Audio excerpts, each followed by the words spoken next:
जैसे एक क्वेश्चन है ना कि ये स्टार्टिंग का ही क्वेश्चन है, 6th और 7th में ये क्वेश्चन पूछा जाता है कि एक समीकरण जैसा दे दिया जाएगा और उसमें पूछा जाएगा कि वो कौन सा पद है, ठीक है, कौन सा पद है ये पूछा जाएगा। ठीक, जैसे कि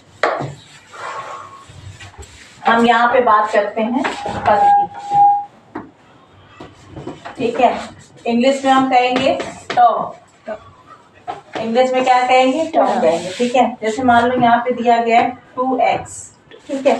अब देखो यहाँ पे इन डिजिट और ये अलजेब्रिक एक्सप्रेशन के बीच में कोई भी साइन नहीं लगा हुआ है, तो इसका मतलब ये क्या हो जाएगा, एक पद, क्या हो जाएगा, एक पद। अगर इन दोनों के बीच में कोई साइन लगा हुआ है, चाहे वो प्लस हो चाहे वो माइनस हो, ठीक है, अगर वो बीच में लगा हुआ है तो कम से कम वो दो पद में जो है वो अलग अलग कर रहा है, मतलब यहाँ पे कितने पद हो जाएंगे, दो पद, दो पदों में इसको जो है क्या कर रहा है, डिवाइड कर रहा है। एक पद से वो कितने पद हो गए, दो पद हो गए।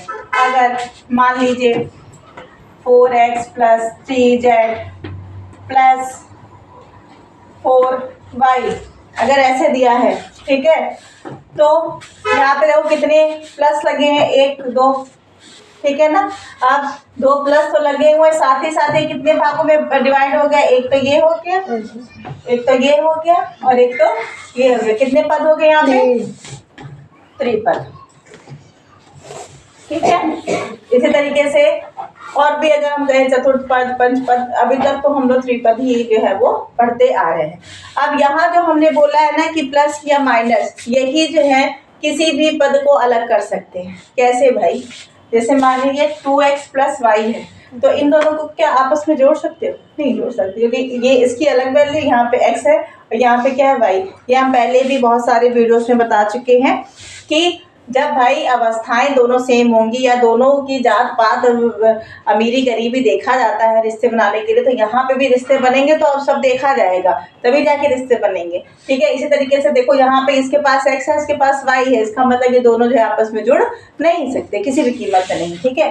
अगर मान लीजिए यहाँ पे 3x माइनस वाई होता तो भी ये कितने पद में हो जाते, दो पद में, क्योंकि दोनों का स्टेटस अलग है, ये दोनों जो है वो सब्सट्रैक्ट नहीं हो सकते, माइनस नहीं हो सकते। लेकिन अगर यहाँ पे हम गुणा का निशान लगा दें या मल्टीप्लिकेशन कर दें तो क्या हो जाएगा, 3x y, यही तो आंसर आएगा ना, 3xy।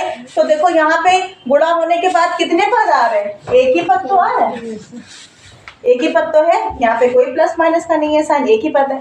इसी तरीके से अगर हम यहाँ पे भाग की बात करते हैं 2x भागे y, तो आप इसको कैसे लिखेंगे, 2x अपॉन y, तो भी तो ये एक ही पद हुआ, ये दो पद तो नहीं हुआ, तो कितना हो गया, ये एक ही पद। इसका मतलब ये कि पद को डिफाइन करने के लिए या पद को बताने के लिए प्लस या माइनस का साइन होना चाहिए। प्लस या माइनस की जो है वो किसी को पद को निर्धारित करते हैं, और जहाँ पे जितना, जैसे मान लीजिए एक प्लस यहाँ पे लगा हुआ तो इसका मतलब ये अलग हो गया, ये अलग हो, कितने पद हो गए, एक पद और दो पद। यहाँ पे एक दो लगे हुए हैं, एक पद, दो पद, 3 पद। यहाँ पे कोई भी साइन नहीं लगा हुआ है तो कितना हो गया, एक पद। समझ में आ गया।